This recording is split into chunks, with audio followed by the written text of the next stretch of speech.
Hey guys, Akiba here from CryptoSlate. Today we're going to be talking to another Web3 gaming project, and I'm super excited. I've just seen a little bit of the gameplay footage. You're going to want to stick around for this episode of SlateCast. I think it's going to be a lot of fun.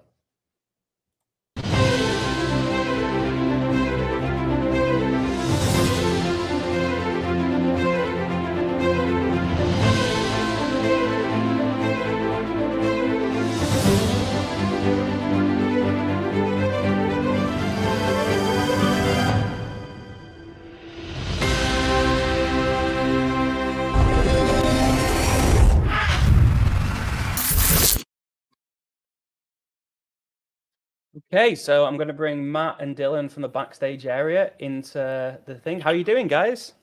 Doing well. How you doing? Great. I'm not too bad at all. It's my second interview of the day around gaming, so I'm in my element. So you're from Hit Factor, and the game is War Park. Anyone who's not aware, do you want to give us a bit of insight?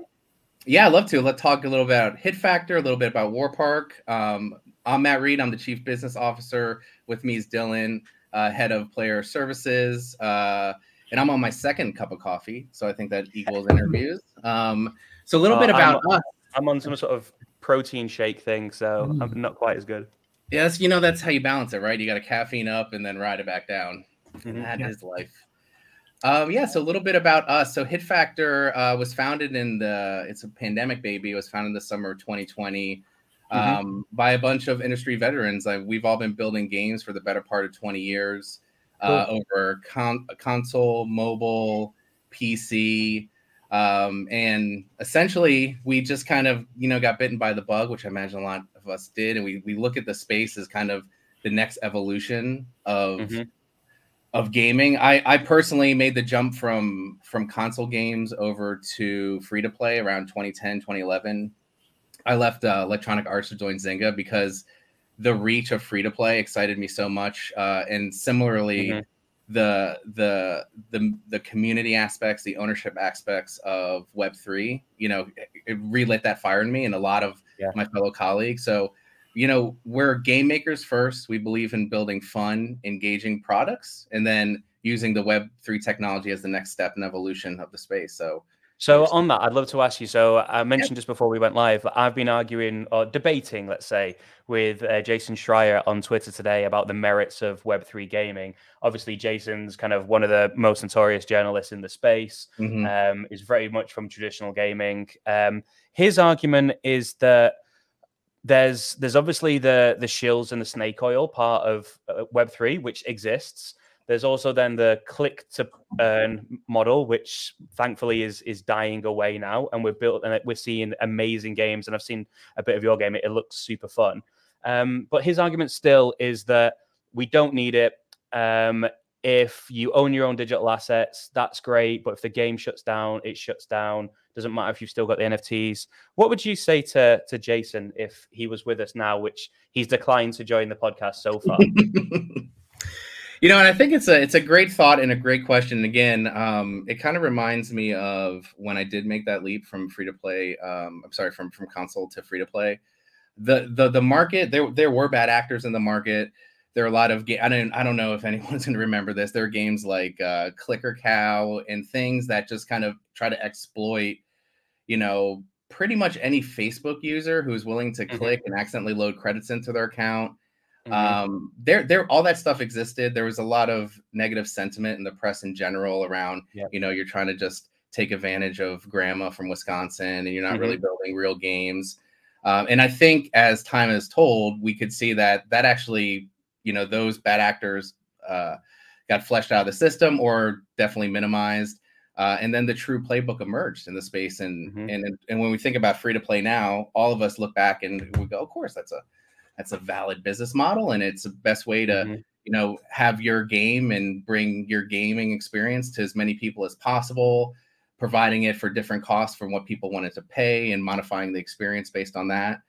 And that's going to happen in this space too. And I wish I had this great, robust answer of exactly how it's all going to play out. But the part that I'm very confident that will play out is that the space will sort itself out. Building ownership, building communities around games. The market's already so fragmented with content now in general that, and again, this is just me kind of hypothesizing on the space, but the more you can cater experiences to players that are truly invested in your products and actually give them ownership opportunities and opportunities to determine the direction of the game, like that's super exciting for all of us. Like that seems like a really meaningful experience versus what you can't find in kind of Web2 and traditional gaming. So yeah. For me, I think it's the perfect opportunity to finally solve the issue of balancing games. One of the biggest problems, and I think you saw it massively with, I always forget the name of this, Outriders that came out. Like, that was a fantastically fun game. Died off instantly because the end game didn't make any sense. You weren't getting anything from that. And you've seen it constantly with games like Destiny. Like, how do you balance it between the people that are professional streamers or even not streamers, but they go for the world's first raids? So they are professional in that sense. And then people like me who haven't played Destiny in probably about 9 months, but want to jump back in again and still want to have some sort of rewards.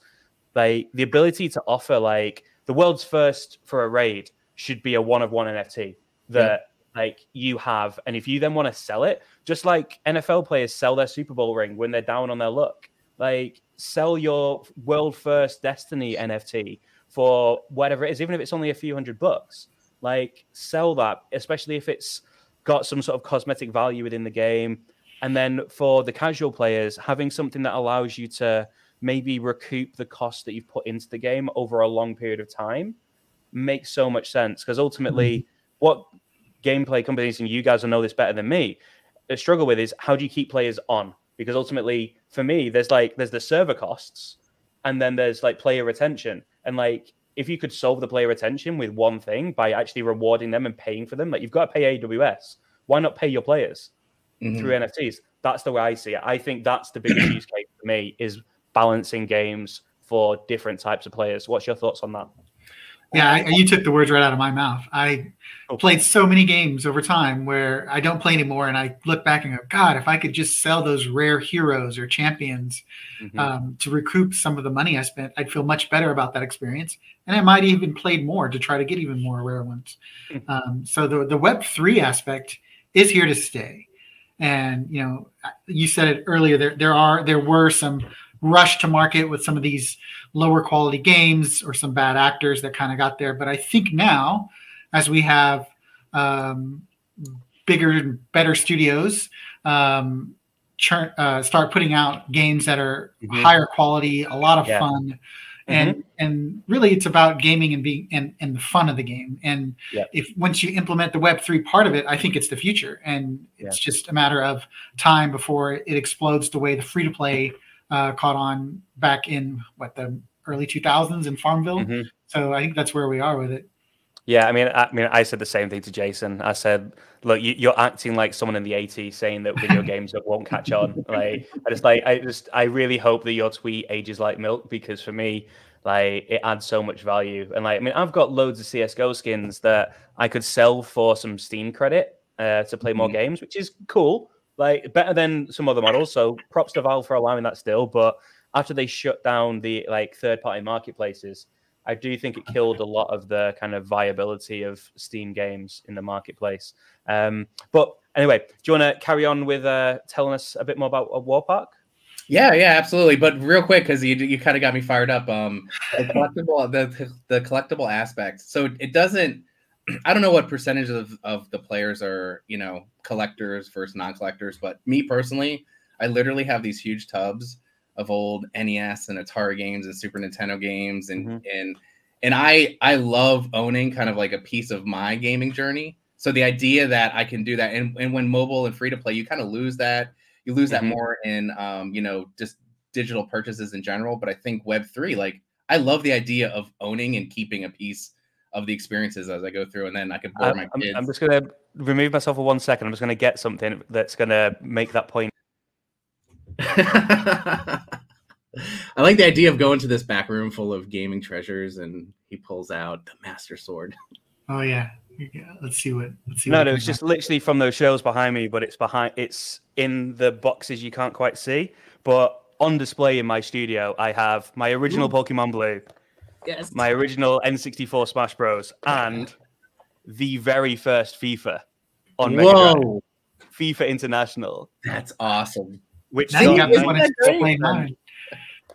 It got 94%, and how about this? It's even got the flyer. Oh, look at that! Oh, you're way better than me. My boxes are a little beat up these days. I think electronic. Oh God, you know what this is? This is the list of hint lines that you could phone up. Something tells me they're not around anymore. Yeah, the John Madden Football tips on all cartridges, tips on passwords. Wow. Yeah. Like James Pond. Do you remember James Pond? Yeah. So I'm completely with you on that. There's something around like, and it's a really good point. It's something that like Jason was saying, like, well, if the game doesn't exist anymore, why do you need the NFTs? And you've just nailed it. And I didn't have an answer to that part. And it's those memories. Yeah. It's the collectability. Like I have a Humble Bundle subscription that I don't play most of the games, but I love collecting games. That's the other. Like, there's a lot of people like me that just collect games, even if you don't play them. Yes, and I mean, again, who knows what percentage that is, but that's also important, right? It's that's a meaningful thing that you can own your game. So anyway, you got me excited about that because. But my wife hates it. She's like, "You're lugging these boxes around for years." I'm like, "I need them. I need my boxes." Cool. So a little bit about Warpark. So Warpark's a PC first game. It's the concept of the game. It's Supercell's Brawl Stars, or that kind of action shooter genre, with that kind of great player progression meets World of Tanks and kind of this fast paced vehicle battler. There's a lot of fans of both the genres and themes on the team. We just felt like it's a great pairing. Peanut butter meets chocolate. And then again, coming from the traditional game space, using traditional gaming and then bridging that with blockchain technology. So we can show you a quick peek of gameplay and talk a little bit about the game. So again, this is pre-alpha footage. The team's been in development for about 9 months now. I can't believe how fast this year is moving. So right now we're up to about 12v12 battles, targeting to both do small and larger scale battles, going all the way up to 32v32 across multiple different game mode types and events. Right now there are 2 tanks currently playable, but the team is looking to get 9 tanks available for early access, which we hope to release early next year. So hopefully, do the tanks have kind of roles in terms of like support, ADS, all that sort of stuff? Yeah, so there's a couple different classes of tanks, and then from heavy, light, artillery, and then but the more interesting aspect is how players can augment the play style of the tank. So every tank has 4 seats in it. The pilot, the gunner, the loader, the radio, and a commander being the 5th. And depending on the crew that you can earn through your base, which I'll get to in a little second, can augment the tank stats, can augment the in-game abilities, both passive and active. So depending on how you want to form your team, you can definitely make every tank play a little different to your personal play style. So if you want to go more heavy offense, loading with armor, heavy artillery, versus playing more defense in terms of laying mines, napalm, etc. So again, how you like to work with your team, you can augment your tank again through your crew, which all has this really great progression model of just progressing your tanks and progressing your crew within your tanks, and then of course unlocking and discovering new crew. So what's that like blue rectangle that pops up with 4 sort of circles in it? Is that like a special that thing there? Yeah, so that's an example of a commander ability. Depending on the commander you have loaded, they have an active ability that you can just release whenever you feel it's important during battle, with different cooldowns, etc., depending on the balancing and the strength of it. So and again, the different commanders will come with different abilities that can level up at different rates. There's also gear that you can equip your tank with that also can unlock different abilities as well. But those are examples of commander abilities. Okay, so one of the things that I know people are going to ask straight away then is, does that make it pay to win?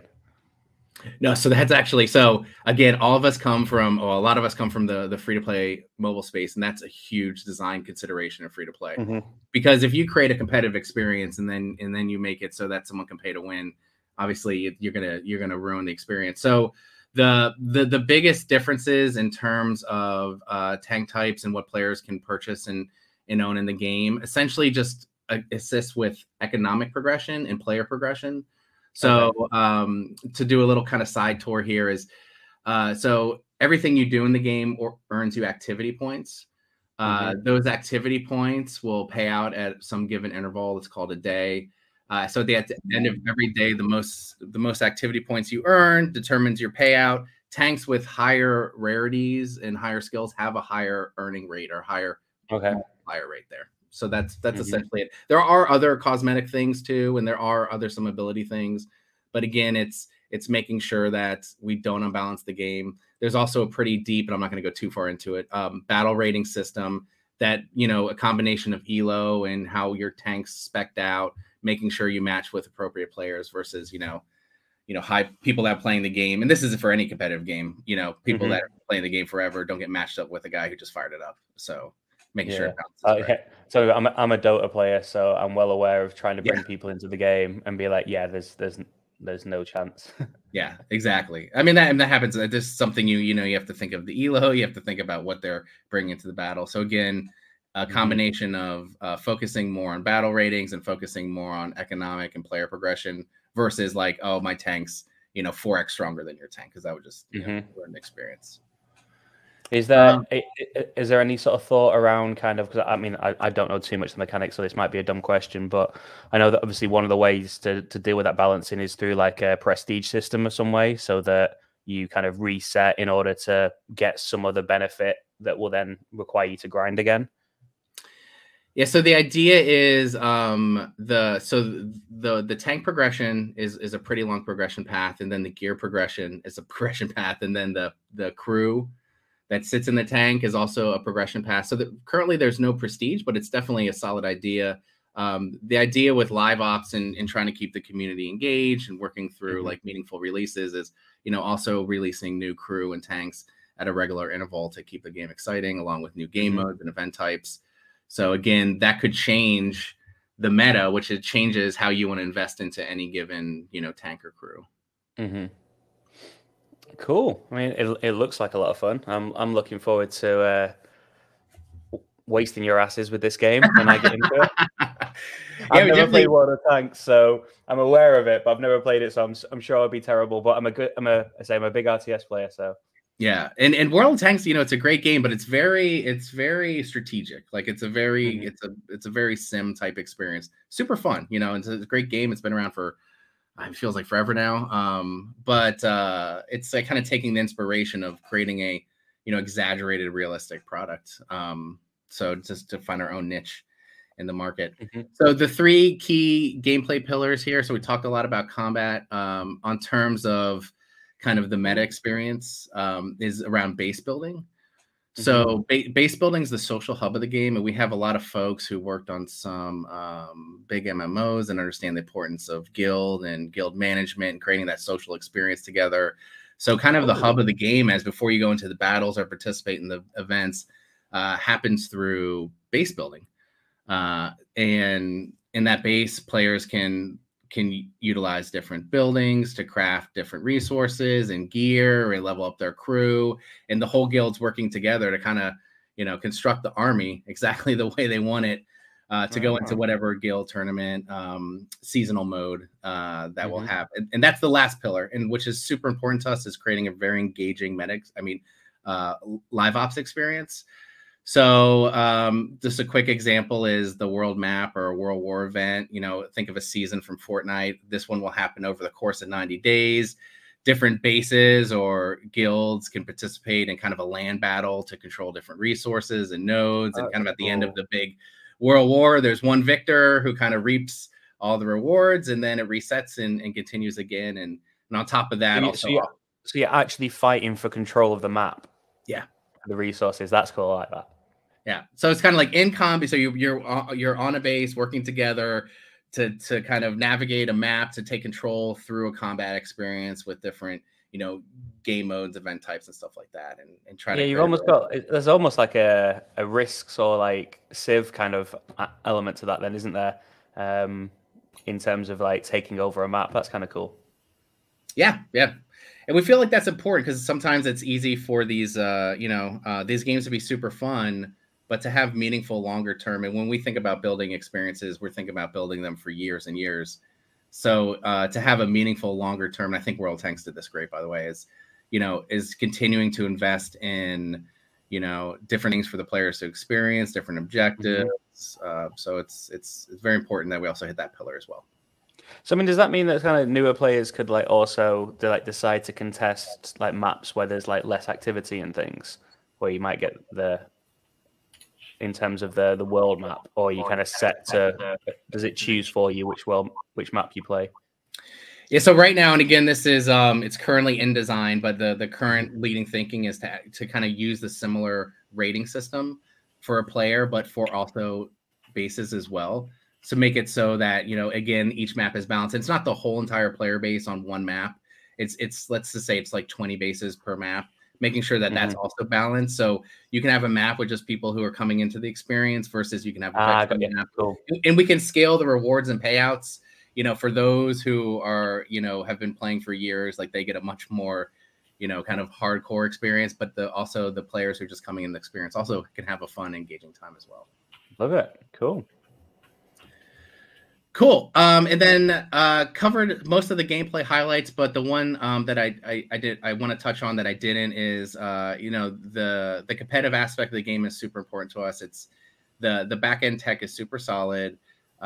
It's completely server authoritative, deterministic, aka this thing's esports ready, can support replay, spectator mode, all that stuff. So we want to make sure that it's a secure experience. It doesn't allow for people. I mean, obviously you can't stop cheaters, but we're doing everything we can to make sure that it's fair and balanced, and also it can already compete and support players watching and streaming it right out the gate. So it's a really cool engine that we're super proud of. What engine is it built in? Oh yeah, sorry. So it's the front end renderers in Unity. The back end is in Photon and Quantum, and then the gameplay engine's the code proprietary, but again, it's just like right out the gate. It's something that we've been super focused on to making sure, it's hard to build a competitive game and then, at the gate kind of not support some of the aspects like that. So what blockchain are you working with? So right now we're partnered with OpenLoot. We're super sorry. I should have said that at the top. Yeah, we're super excited to be partnered with OpenLoot. Also known as Big Time. They just announced a recent platform, so we're one of their launch partners.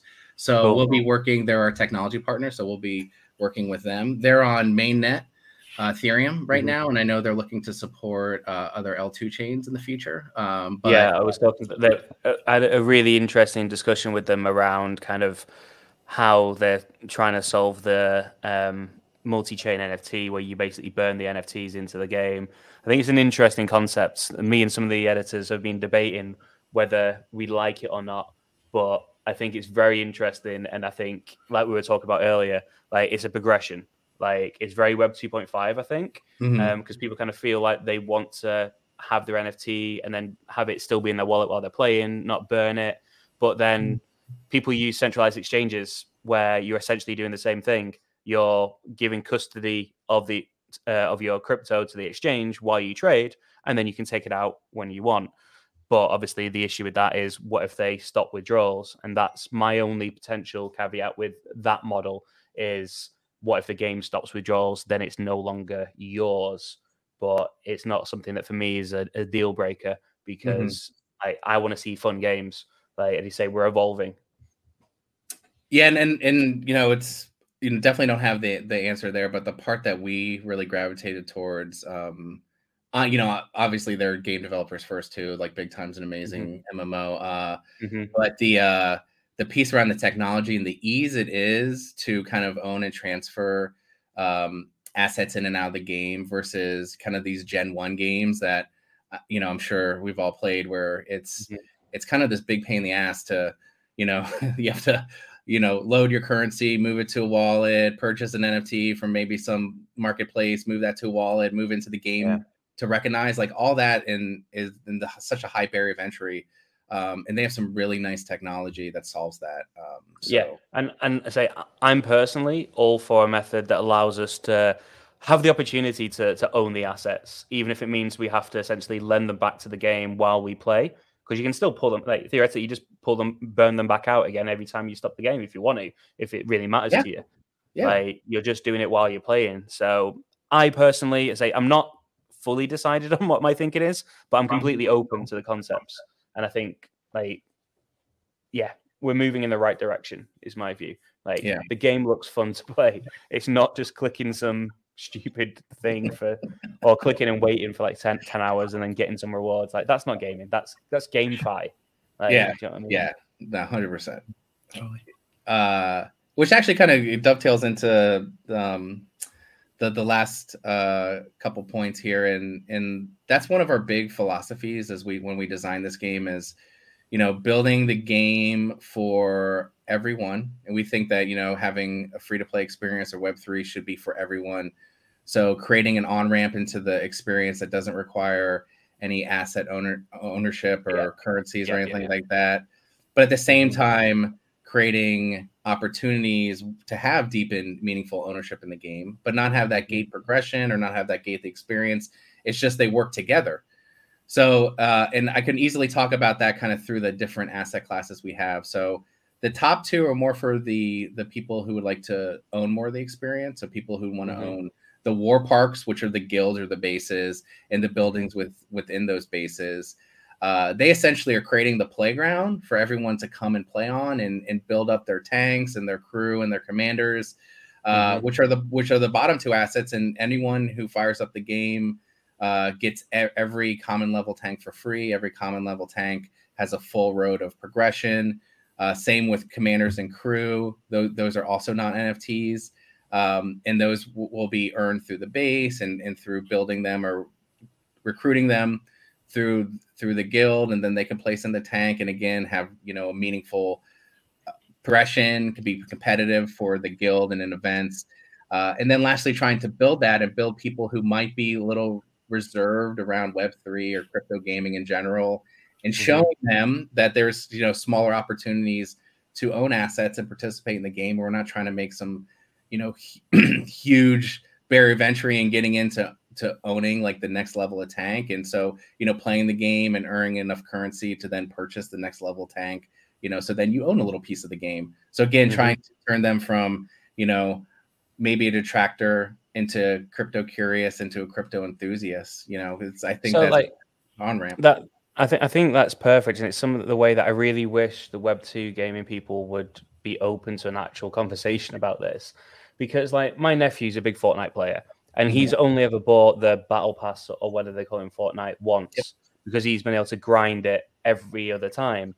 But he's never had an option of, well, what if you don't want to play this time and you just want to cash out? Like, do you know what I mean? Like you're kind of forced perpetually to carry on playing the game regardless. And then when you're done, well, that's it. You've now sunk all this money in. Like, what if you could grind and go, you know what? I've put 200 quid into this game. I'm going to play it until I've got that money out and then I'm done with it. Like, fine, like that's cool, but no, they're not open to the conversation about it. So it's all snake oil, apparently. It does seem crazy because there's so many things that, and again, it's if you were like in the tabletop RPG world, where people are playing with these, big miniatures and boards and cards and any kind of physical, like Magic the Gathering. For some reason, that's totally acceptable to buy a physical good, and then when you're done playing it, you sell your deck or you sell your miniatures. But I don't know why, and I think it's just like where we are in the space. Like that idea has not translated yet, but that's absolutely going to translate. Like I can play War Park, I can play with the Panzer, and at the end when I'm done using the Panzer, I'm like, oh, I had a lot of fun. I've been playing for 2 years. I'm just going to put this up, and I'm going to sell it to the next person who wants to come and play. Mm-hmm. So, Dylan, what's your favorite thing about the game? The action, basically the fast pace. Like I liked World of Tanks, but honestly, it got to be a little bit monotonous and slow for me. Okay. I wished it was a little faster, and so right when I started playing this and the buildings explode and this the action fast pace, I'm like, okay, this is more my speed. Kind of playing the skill-based champions in League or something like that, where you just have like a burst of, okay, if I do these several clicks correctly, then I'm going to take this out and make this combo and capture this flag or take this point. The gameplay itself is really what kind of pulls me in. So it's a bit more kind of arcadey in terms of like jump in and just get going and have fun. Yeah, absolutely. I mean, there is progression tracks to it. Definitely, building out your strategies to work with your teams. But also there's that aspect of like, okay, let me just jump in and play a couple matches and earn some credits and kind of move on. Fantastic. Well, I mean, I'm super excited, and I think we'll leave it there for today, if that's okay, because I'm well aware that I've already told Matt and Dylan that we need to play the game. So I'm going to get AJ back on the SlateCast. We're going to set up a time, and we can talk through some of the mechanics and some of the things. And we will be brutally honest. So as long as you're down for us being giving our views on it, and understanding pre-alpha, like we're both gamers, we understand what to expect. I'm not going to beat on you for textures at this point, things like that. But no, super excited to hear more. And like, before we go, is there anything, because it may be a week or so before we get this sort of lined up, anything you want to sort of say to people right before we go? I mean, just in general, like I hope you all take the time, check out the game. There will be a lot more updates coming over the coming months, and hopefully we have, an early access build next year. But I want to thank you so much for your time. It's been great talking with you today, this morning, this evening, wherever on the world. So thanks so much for having us. Yeah, brilliant. And you too, Dylan. It's been an absolute pleasure. And I can see you've got the same shelf as me. With figures on as well. So the IKEA, you can't go wrong, can you? Oh, no. Yeah. It works perfect. And now I've got to dig out my old collectible Xbox games and put them up. So I can be one of the family here. Yeah. Well, I was trying to figure out what to do with these things. And I was like, you know what? It's actually to a point where they probably are display worthy. Like they've just been in a drawer for like 20 years. But I can't find my GoldenEye though, because I feel like that needs to go up on the collection. I put so much time into that game. For sure. Right, guys. Well, just stick around in the backstage area for 2 seconds. But for now, at the SlateCast, we'll wish you a good day, and we'll see you again next time. Thanks.